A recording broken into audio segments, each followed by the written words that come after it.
Hi guys, welcome to Crazy Burger. In this video I'm going to do a quick Evercade buyer's guide to all the different products that are available out there to purchase for your retro gaming goodness.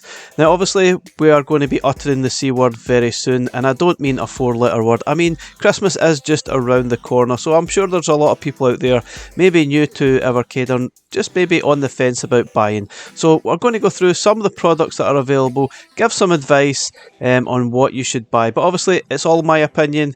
Let's have a look at the products, let's get stuck into the video.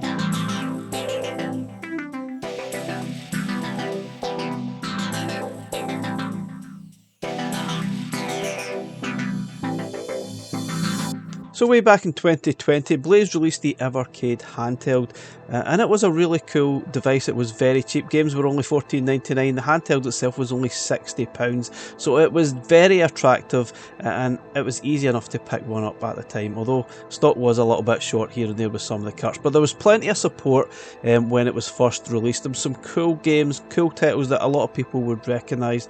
A lot of big hitters were obviously missing back at that point, but it was well supported. I have to admit though, I didn't really see this being a multi-year thing. I only thought this would be a short-term thing, but here we are over 4 years later and Evercade are going strong. Now the original handheld was nice, but it didn't have the best of screens. The viewing angles were absolutely awful, but it was a nice sort of handheld. It was very simple, easy to pick up and plug and play. So at this point the Evercade original handheld is no longer being made. However, you may be able to pick one up cheap enough on eBay if you're interested in maybe trying a cheaper way to get stuck into Evercade. Most carts should be compatible with it, although you might have to make sure you update it to the latest firmware, which if I recall was probably version 1.3. But there is also a few other variants out there of this handheld. There was the sort of black and white version. There was also the rather cool purple version, which I really liked. It did have a few improvements to it, not an awful lot. I think the screen was just a little bit brighter, but by and large the sort of Evercade purple version was pretty much the same with a few small tweaks here and there, but it's very nice. This will cost you a lot on eBay though.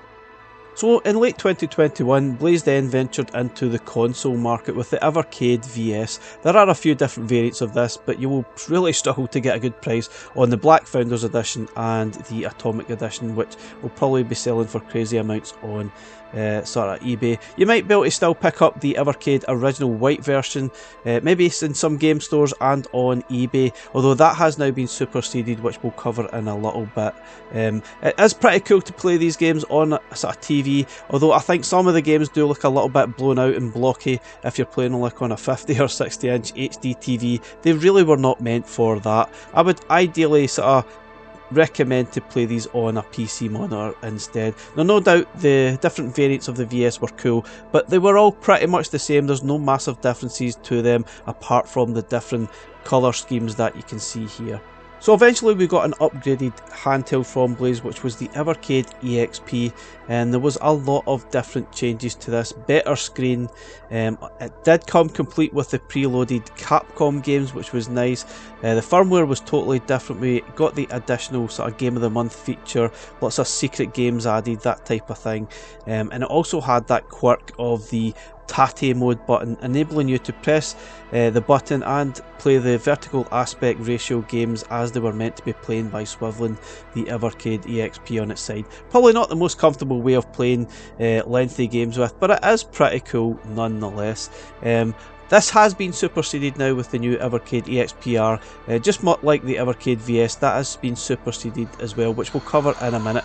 Mostly because the Capcom license has run out, so they've just introduced new models without those games included, and at cheaper prices to make it a little bit more attractive. So if you want the Capcom version of the Evercade EXP, you're going to have to probably look through some of the stores or even have a look at eBay, because it has now been superseded. You will probably sort of pay a little bit more than you would expect, right enough, for those versions of the games, but there's no doubt about it, it is a very nice handheld, but sadly it did have a few problems, there's no doubt about it. The battery life was not particularly great. It had a few charging issues as well.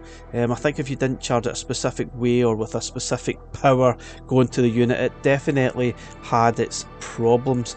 A lot of the early units did suffer from light bleeding, and some of the early carts that you tried to use with them did not fit properly into the sort of unit. Although if you were probably purchasing one of these now, those issues will hopefully be completely gone and ironed out. But if you happen to pick up some old version on eBay, just beware, it's not the perfect handheld. Although I play this one more than any other device that I've bought from sort of Blaze, which is probably quite surprising considering it has a lot of issues with it. But still a cool handheld. Let's hope the Evercade EXP-R sort of improves on some of these sort of issues, which obviously brings us on to the remodels of the Evercade VS and Evercade EXP. We've got the Evercade VSR and the Evercade EXP-R. These are the new models for 2024, and basically the Evercade VS is practically the same as before, has a few tweaks internally, but by and large it is pretty much the same. Now the Evercade EXP-R, we're expecting that to be a little bit better than the previous version. We're hoping that the battery life has improved. Now obviously you can see the colour schemes are completely different. The EXP-R doesn't have the Capcom games included, therefore the price is a little bit cheaper. You should be able to pick up the Evercade VSR for £90 and the Evercade EXP-R for £100. Although at present there is some stock issues with the Evercade VSR, fingers crossed that will be sorted out soon. And also the Evercade EXP-R will be released, it has been delayed, it will release at the end of November, fingers crossed that happens. There's no doubt about it, it does look very nice, the Evercade EXP-R. I'm just hoping that they have sorted out the issues with the original and sort of ironed out the sort of light bleeding and most specifically surrounding the sort of battery life with the original sort of Evercade EXP. I think at times I was lucky if I got 2 to 3 hours sort of battery life, and I have been told that that should hopefully be around 5 to 6 hours with the new Evercade EXP-R, and if they can sort that out I think we're looking at a really nice handheld.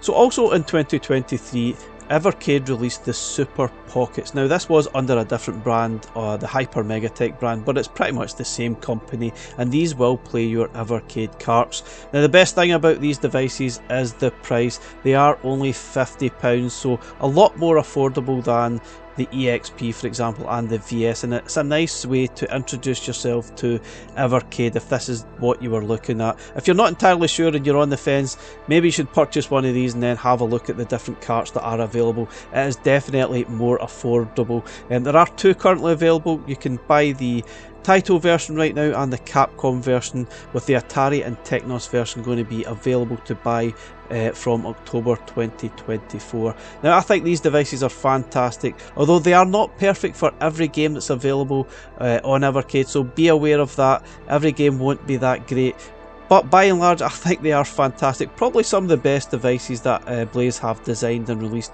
so far, and at that price honestly you cannot go wrong. The packs that are included so far, like Capcom and Taito, there's some excellent games there, and it's definitely one of those things that would look great as a Christmas present for one of your loved ones, or maybe just for yourself. I would definitely highly recommend that. If you're not entirely sure about Evercade, it's probably the best way to dip your toe in and see if it's for you. Also getting released November 2024 is the Evercade Alpha. These are sort of mini bar top arcade cabinets that will basically sit on your desk. Obviously this will attract a very different market to what's already in the Evercade community, and I don't think this will be for everyone. Now there's no doubt about it, these are very cool, but they are priced a little bit more expensive than most of the products that Blaze have released so far, about £300 for one, and there's going to be 2 different versions available, the Capcom sort of Mega Man sort of versions and the sort of Capcom Street Fighter version. I think that's the best way of sort of describing them. They all have different games. Now in a future video I will look at the different carts that you can buy for Evercade. This video is primarily looking at the hardware that's available for you. Now personally I don't really think the Evercade Alpha will sell that well. I don't think it's the right way for Blaze to go, but I might be completely wrong. Now guys, please let me know, are you new to Evercade? Are you thinking about buying an Evercade product? Please reach out to me and I'll give you my best and honest opinion to which product you should buy. Thanks very much for watching, and we'll catch you again in the next one. Bye for now.